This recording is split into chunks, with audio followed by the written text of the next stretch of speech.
ibig sabihin, Dok, sa yung Beautiful Heart na foundation, hindi lang ito sa Pilipinas, kundi meron tayo sa Medyo ibang bansa. napansin ang Beautiful Heart Foundation ng isang samahan ng relihiyoso na tinatawag naming Holy Catholic Church International na ginawa nila itong integral ministry. That's why nakakuha kami ng malaking suporta sa Brothers Brother Foundation bilang faith-based organization. At ito na nga Brothers Brother Foundation ang nagbibigay ng unlimited supply of medicines, no, boxes and boxes of free medicines for the poor people in the Philippines. Ang ganda.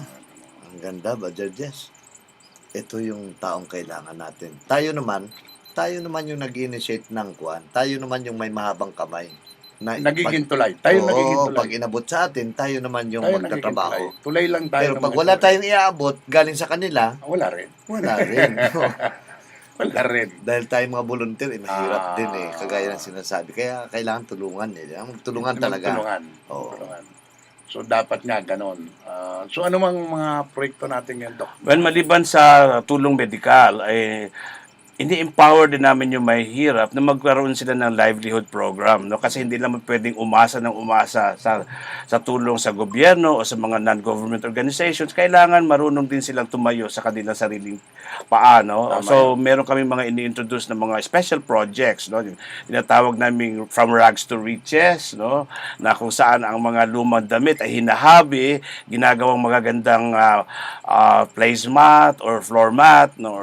So isang isang paraan yun para umangat sila, magkakaroon silang konting dissenting pagkakakitaan.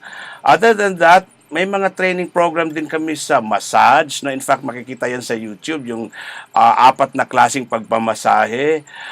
May mga personality development kaming tinuturo sa mga kabataan. Kaya nabuo nga yung Ang Batang Musmus movement, no, na yung mga from age 3 years old, tinuturuan namin silang magdasal, i-develop yung kanilang God-given talent sa pagkanta, pagsayaw, sa pagdadrama, at yung may mga medyo mahilig sa ramp modeling, kasama na yan, no? So, alam naman natin na ang mga Pilipino ay gifted na pagdating sa talents. At pag ang isang talent ay na-develop, nagiging daan yan para umunlad sila sa kanilang buhay.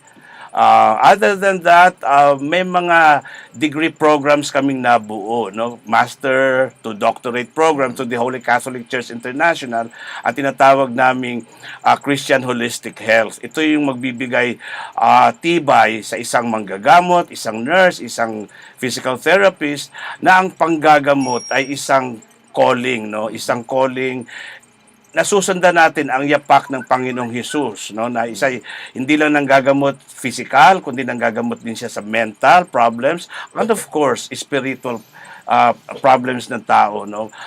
Madaling isolve ang physical problem pero ang mental, emotional and spiritual problem ng tao napakahirap gamutin. Aha. Mahabang proseso. Sa lahat, yun ang pinakamabigat. Mahabang proseso.